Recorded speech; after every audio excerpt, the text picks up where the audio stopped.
Sometimes we're not getting what we want because we don't actually have the belief to back up the thing that we say that we want. Notice where you are doing that right now in your business, not allowing room for mistakes, not allowing yourself to try and try again and try again, and enjoy it. And we're gonna get you ready for some of your goals. We're gonna talk more about this, like about our thoughts and about our internal power that we have. That's just our vibe. We like making something out of nothing. Tell us what your question is. How do I make this transition without turning off this revenue source?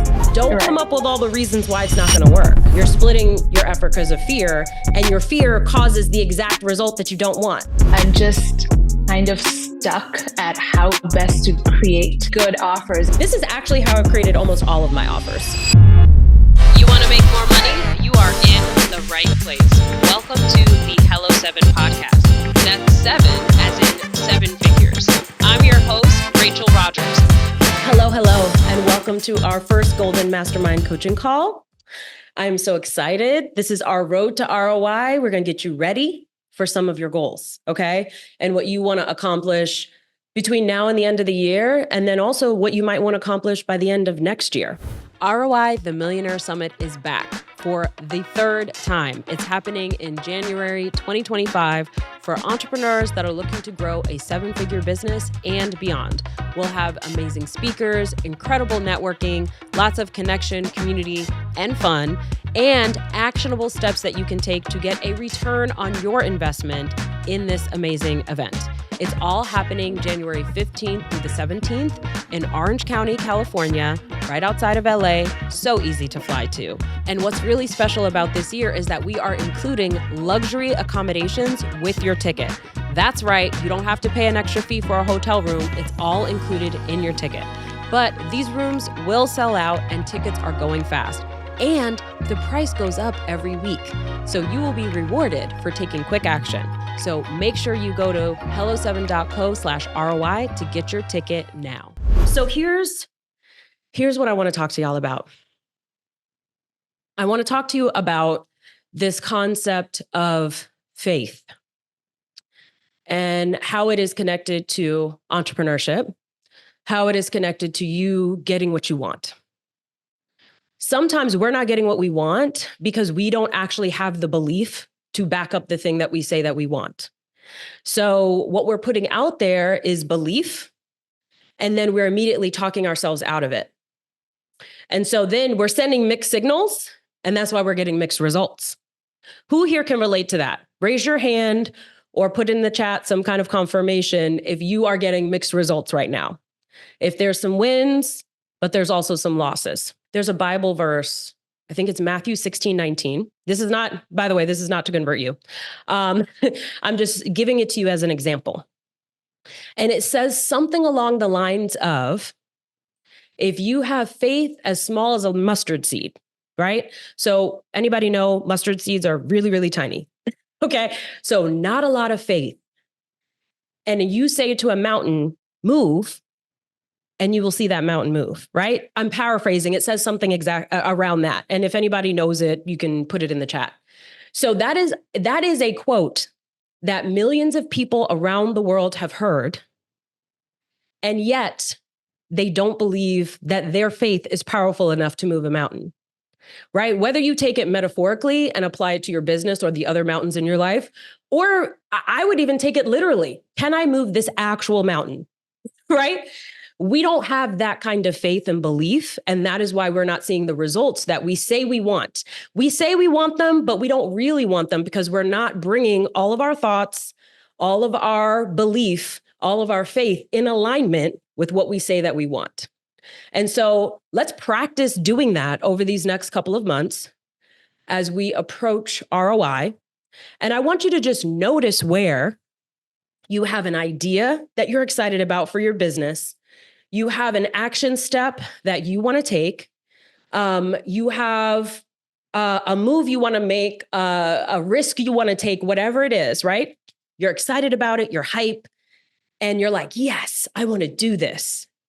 And then what happens next, right? We all know. What happens next is, but marketing is so hard right now. It's so hard to cut through the noise. But the economy, but inflation, but I don't know. I've never done that before, but I've not seen that work for anyone else, but blah, blah, blah, blah, blah. Insert all the reasons. And so we let our logical brain stop us from what our like inner knowing, our creativity, our power is telling us is possible. So I want you to notice where you are doing that and start practicing stopping those thoughts and stopping the need to explain all the reasons why. It's kind of like you're performing or you're getting ready to perform on a stage and you've been practicing all this time, right? Most of you are seasoned entrepreneurs. So you've been entrepreneurs for a while. You've been practicing, right? You've been in rehearsal. You've been doing your 5, 6, 7, 8, right? And so it's time to get on stage. And it's time to do the performance, which means taking a risk, putting yourself out there, putting yourself in front of people, and potentially being cheered on or potentially being booed off, right? And before you ever get to the stage, you're like, oh, my ankle's broken, right? You come up with something, right? And you boo yourself off the stage or create a reason why it can't happen before you even allow yourself to be on the stage and do the full performance, okay? And here's one other example of this that I want to talk about, which is I went to the Congressional Black Caucus a week or two ago, and I spoke there. And then afterwards, I went to another session. And in the session, there was a speaker. He was talking about Black wealth, basically. And he was saying this in the context of Black people, but I'm going to change the quote slightly to make it relevant for all of us here. Basically, the quote is, corporations see it as R&D and entrepreneurs see it as mistakes. Corporations see it as R&D and entrepreneurs see it as mistakes, right? It's not good enough for us that we are out here trying things, putting things out there, getting results, taking that information back, tweaking it, trying again. No. We have to get it right the first time. And if it's not perfect the first time, forget it. Why are we even here? We are a failure. This isn't going to work. It's the industry. It's the economy. It's blah, blah, blah, blah, blah. Right? That's what we do. It's not perfect the first time, so forget it. No success is on the other side of that. You already know that, but notice where that's coming up for you. Notice where you are doing that right now in your business, not allowing room for mistakes, not allowing yourself to try and try again and enjoy it. That's what I want to challenge you to do, right? Like you can work towards a result and be moving towards that result and be ambitious, right? And ambitiously work towards that result.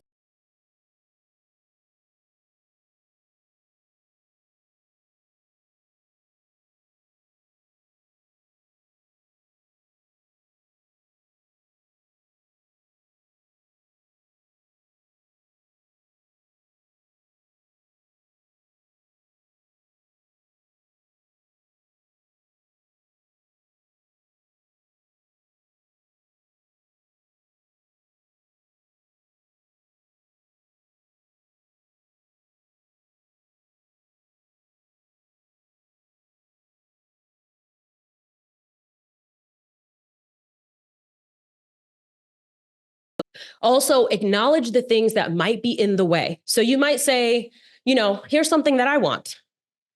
Very transparently, right? I want 1,000 paid attendees at ROI.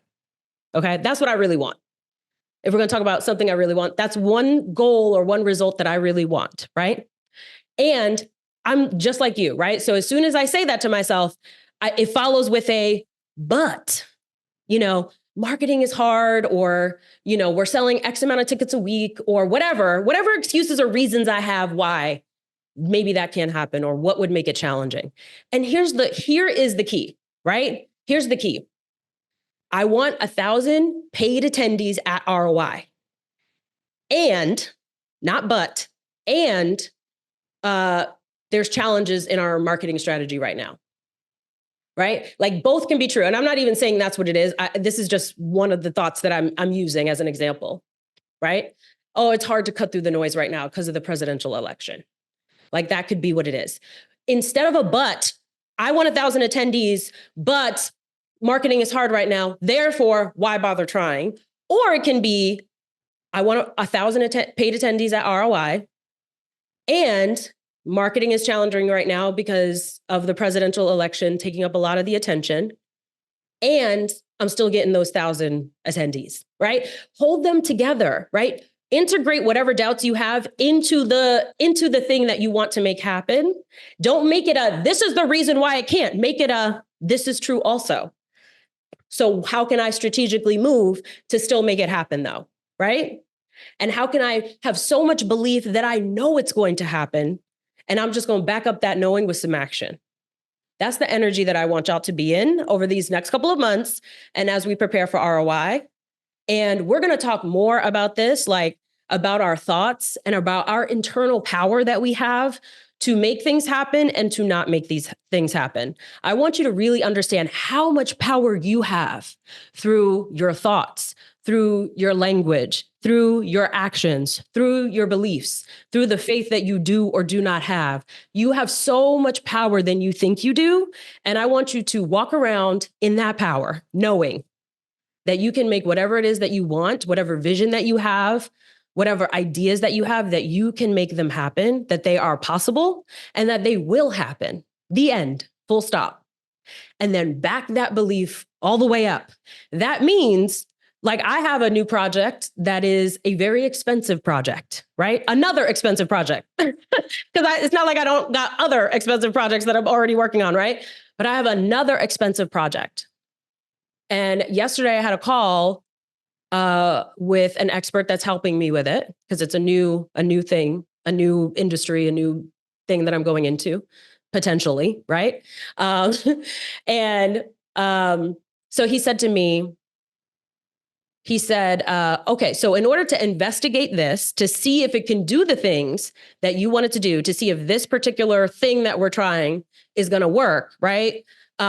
We need to do this analysis or whatever, and it costs like $10,000 to do this initial analysis. And these are some things that you need to keep in mind, like once the project is moving forward and we find the right location and blah, blah, blah, then these other pieces. And so immediately he tapped into my fear, right? He tapped into my doubt, because I'm like, well, I got to spend $10,000 just to find out if this is even feasible, right? But if I know, why am I worried about that $10,000, right? Like, why? Back that up and write that check if you believe, if you know. So I had to get right with myself. And this is the process, right? Your fears are going to come out, your doubts are going to come up, and you're going to get back into alignment with what you believe and what you say you want, so that your dream and your goal is always in alignment with what you say you want. Right? And if it gets out of alignment, you're just going to bring it back into alignment. Okay? This is the practice. We're never perfectly I shouldn't say we're never, but the chances that we are going to stay perfectly connected to our vision and our full belief, it's not going to happen, right? It's unlikely to happen. But what is likely is that we can always be putting ourselves there, and then get to a point where we notice, like, wow, I don't even have to do that much work anymore, or it's not even work anymore for me to fully believe in what I say I want to do and have full 100% faith and knowing. And, that's what's going to actually get us there. That's what's going to get us to the result that we're looking for, right? It's a practice. Just like meditation is not perfect, like, calming of the mind or focus of the mind. You're going to get unfocused and then you bring it back to focus. That's the practice. That's going to get to where we want. And I also want you to know what in your environment is preventing you from being focused. If you're following certain people that are giving you messages that are not helpful, unfollow. If you are watching the news all day, every day, I don't recommend it. If you're scrolling Instagram at night for an hour and then having terrible dreams, well, we know why, right? So, like, make sure that your environment, you got to protect this. This is where all the power is at. This is where all the dreams are, right? And this is how we make them happen. So if we don't protect this, then anything is possible, okay? So that's my message for y'all. I hope this is helpful so far. And now I'm going to take some questions, okay? And I'm going to scroll through the chat real quick just to see reactions. Oh my God, exactly what I needed today. Awesome. Yes, I'm here for the fun and pleasure of it all. Exactly. Can we have some fun? Remember when it was fun? Like when it was fun, we made more money, right? Or at least the money came easier. No one says that in order to make more, and I used to think this, we became an 8-figure business and I thought that I had to adopt all these corporate strategies. And so then I hired people who were from big corporations, but they weren't in perfect alignment with our team, our values, how we get down, our scrappiness. Like we like our scrappiness. We're not scrappy because we need to save money all the time. We're scrappy because we enjoy it. Right? Like that's just our vibe. We like making something out of nothing, right? We don't want to just throw money at every problem.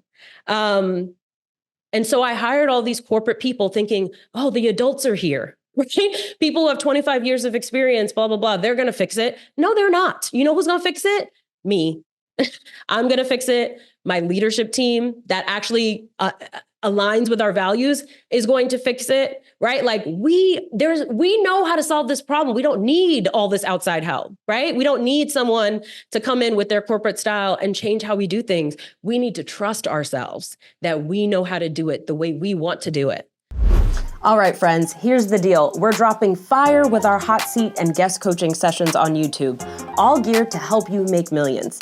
If you're serious about getting insider strategies to level up your business, then hit that subscribe button now. Let's hit 30,000 subscribers and keep this momentum going. Your next breakthrough is one click away. Tell us what your question is.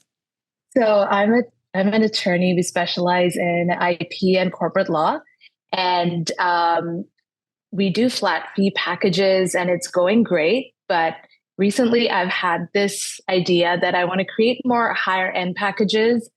Okay.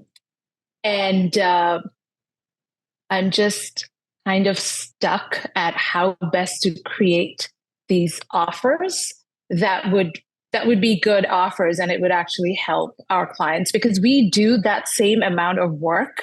It's just that the payments or the offers that we make to our clients are more split up into phases. So we'll finish doing, say, 4 trademarks for them, and then we start monitoring their competitors if they're using some names, and then we go into enforcement.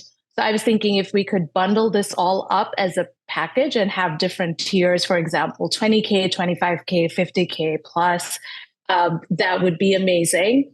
I'm just stuck at like how best to structure this offer, or what kind of metrics to look at, or what to look at in order to make these offers like attractive, I guess, and make sense.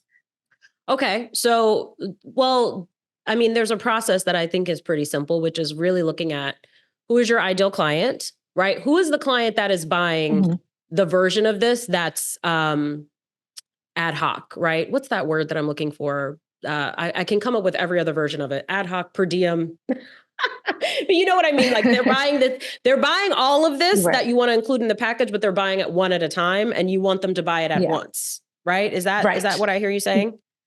Right. Yes. Okay. This is actually how I've created almost all of my offers. I'm like, what are people buying separately? Smash it all together, one price for the year or for the 6 months or for whatever the time frame is. Right.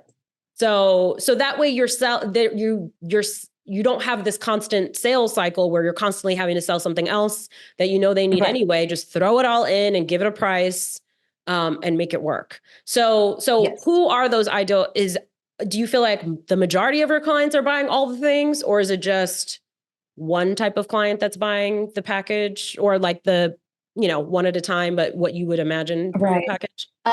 So what I've noticed is that there's definitely a revenue component to it. So our clients that are making mid to high 6 figures to 7 figures are the ones that are in constant need, because they are more aware about their brand. They are very strong with enforcement. They look at more potential opportunities for growth through licensing, things like that. So and they also want me to review their branding materials, marketing materials, give them feedback on whether the language on their marketing materials is okay, it's compliant.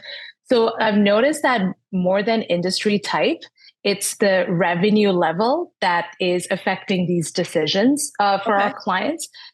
Yeah. Perfect.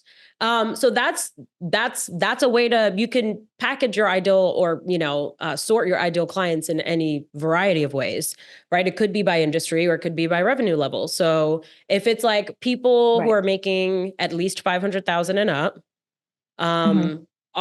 and they have, what else do they have going on? Like what makes them need constant IP work? Are they creating physical products? Are they creating new like proprietary systems all the time? What else do they have in Right. common in terms of? So the biggest ones that we've seen, for example, are clients who are making products. So we have, for example, we have two clients that are in the nutritional supplement business. Mm, One is a woman. She used to be a health coach. Now she is going into nutritional supplements, and she's booming. Like she has VC funding, so she's doing really well.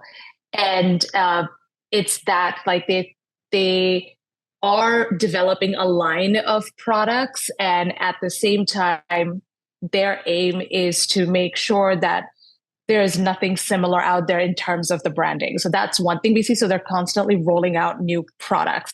And the other client that we have, these two are just examples. Like the other client we have, they are two college best friends, but they're men, and they they are doing something similar, but their main aim is to expand nationally. So they're going to Target and Walmart. And one of the conditions of being in these retail stores is that there shouldn't be any IP drama. So no third party claims, yep. because none of these retail stores want it. So as a matter of compliance and also as a matter of just getting into these stores, they have to not guarantee, but close to guarantee that their brand is trademarked and there will be no third party claims. It's baked into their contract. So Yes. they are very strict about it. We filed oppositions at the Trademark Trials and Appeals Board against competitors who tried to come up with similar names because it would directly affect their business relationship with all these retail stores. Yes. So those two are something that we see. One is more with the need to grow rapidly because they're coming in with VC funding. So there is that pressure on them. So they're constantly rolling out products. We're constantly doing their contracts. So it's ongoing. Okay. And the other one, their motivation is that in order to keep these contracts with these retail giants, they have to make sure that their IP is protected and top notch. Okay. So this is what we I got it. Let me respond to that real quick. So what I would do if I were you, is this the most profitable type of client that you have right now? Yes. Okay. So what would it look like for you to specifically only serve this type of client and make this type of client, at least 80% or maybe 100% of your practice? Strangely, both of them came through referrals. Now that I think about it, when we spend on ads, we get good clients, but they're more one-off. So they'll have smaller projects that they need help with. But these clients, both of them came through referrals. And so it was even like when we had our initial consultation, it was very organic. We connected, we vibed, if that's the word to use. Yes. And we got started straight away. And it was great working with them. Okay. Let me share this. So they came from referrals, which is fine, but when you're saying like our ads are bringing in a different type of client and not the people we want, when we have a practice or a business that has majority not the clients that we want, or like they're close to our ideal client but not exactly, like the revenue isn't there yet, or they don't quite have the business that you want to serve yet, or whatever it is, it just means that your marketing is doing a very good job of reaching a different type of client, right? So that means your marketing works. You're just pointing your marketing over here and you want to be pointing it over here. So that's all. I think that's probably, I think the packages are good. I agree with the packages. I think the packages can bring in the people you want. And we could talk about that in a sec too. But I think that the real issue is making sure that all of your marketing is speaking to that client that you want to serve more of, right? Right. So the client Yeah. who needs more complex IP work, who needs you to be almost in partnership as they build their brand to make sure they're in Right. compliance so they can be in retail stores, so they can, do what they want to do and be protected against competitors, right? So Yeah. make all of your marketing speak to, they have to at least be 7 figures, or you could say 500,000, whatever that number is, either in earned revenue or investor funding, right? Like you need to have this much at Right. least to work with us. If you don't have that, we don't work with you. We say no. And Okay. then say like, this is how these are the packages where we work together, and you could create 1, 2, or 3 packages that are based on what they need and maybe what they need at different stages. That's including Yeah. the sort of like, you can call us anytime as you're building this brand. We'll get on with you. We'll come to your, whatever those key meetings where you're deciding on, important decisions about the brand. Because as a former IP lawyer, that is something that Right. certain clients wanted. They wanted like, not just an attorney. And I felt like it was hard to find. There were times where I wanted Yeah. it for this business and I didn't want to do my own IP law. Was like having someone where I could run ideas by and I can have them be part. And we actually have a partnership with our attorney that we like call them when we're like, we're about to do this and we want your Yeah. advice on this business move. That's kind of like, there are a lot of attorneys who don't provide that kind of partnership. They just do the service and buy, right? And so like package that partnership, because then you're going to bring in more of those kinds of clients that you're looking for that are bigger and know that they have something big and valuable to protect. So I think align all your marketing to speaking only to those people. And you may not be in a place where you can immediately say no to all of those smaller projects, but maybe you just start. So it's basically the transition process, right? The transition process is you keep accepting the smaller projects that are coming your way, but you stop advertising and marketing for them. Like you're through word of mouth, you're going to keep getting those clients. So keep taking those clients to pay the bills, and all of your outward marketing, all of your advertising, all of your like showing up to conferences. You only do that stuff for the ideal client that you're trying to serve, which is this new ideal client.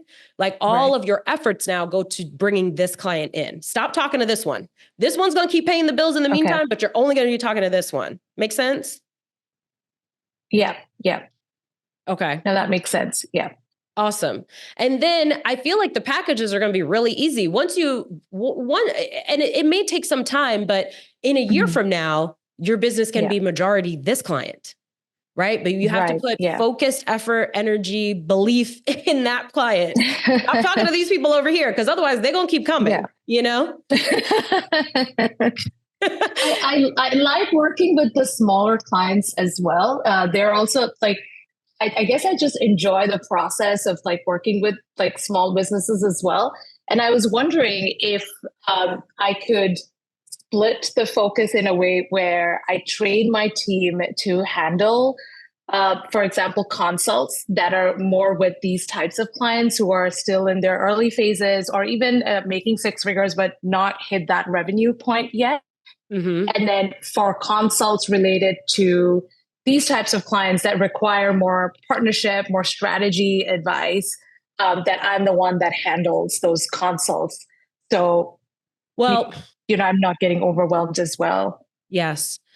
You could do that. Yeah. My question would be why?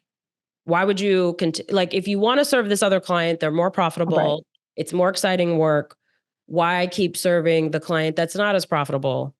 Right? Because even your team, do you want your team just to be able to serve I would think that you would want to train your team to be able to serve these higher clients, because that's not a sustainable plan, right? Eventually, somebody else is going to have to learn how to serve even the highest level client, because you're not going to be able to do everything, especially as you grow, right?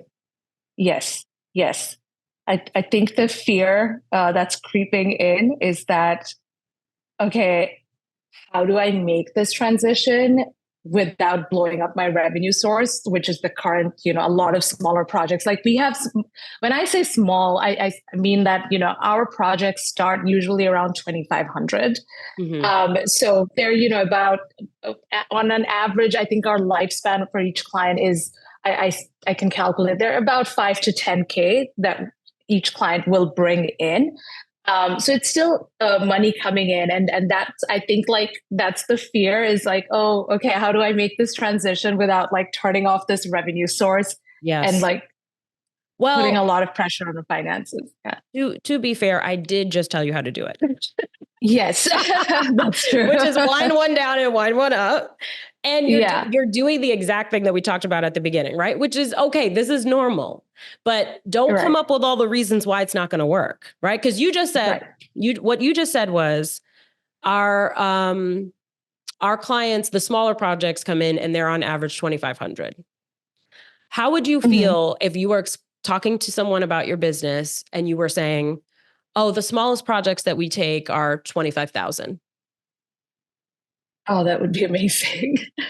Right. It's exciting, right? Yeah. If you want that to happen, you got to commit to it. Right. So that means that like you're putting, because as soon as you start to divide your attention and you're like, well, I'm going to put all my soldiers over here and I'm going to be the one general over here, right? Like, what do you think is going to thrive? All of these people over here serving this, that's going to start to thrive. Maybe there's some thriving over here, but it's going to take, you're actually going to usher in your fear, which is that you're going to start to run out of money over here, or you're like, it's not going to grow the way that you want because you're not putting the attention on it. You're not putting the effort on it. You're splitting your effort because of fear, and your fear causes the exact result that you don't want. Right. Yeah. You see how that works? Makes sense. So it's very simple, right? Like, it's just all of our emotions and fears and all, it's managing all of that so that we can stay focused. So, and honestly, how I do this at Hello 7 is I tell my team, I'm like, team, we're doing this. And then once I announce it, if I start to try to creep back over here because I'm shook, they're going to be like, we don't do, I thought we weren't doing that way. What are you doing? What do you mean? Are we changing the plan? Right. So then it's like we set up a system to hold me accountable. So it's not just holding me, like, I don't have to just be the only one holding me accountable. The whole system holds me accountable. So that's part of how we do it. But that's what I would do. I would go to your team on your next team meeting and say, these clients, when I look back, and this is incidentally, this is exactly how I grew my law practice. At the end of the year, I was like, which clients were the most profitable, which types of projects were the most profitable, and which weren't. And there were projects on there that we lost revenue on. They took up so much of our time. And those were people that I loved, and it was helping them. That's nice, right? But are we in here to have business, right? There's other people that also need our help. Why do only helping people who have no money matter? Like, why are we only feel like we're helping people if it's people who have no money to pay us?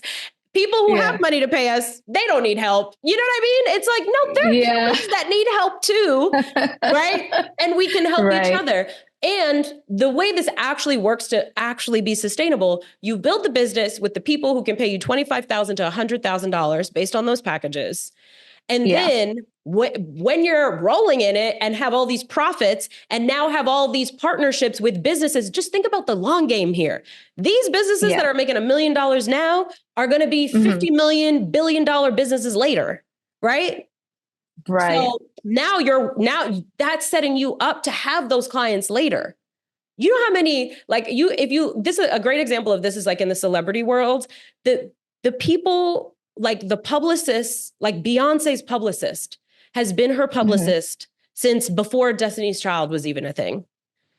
Right? Oh, wow. So like no one else is ever getting in there because, you know what I mean? Yvette has been there since day one.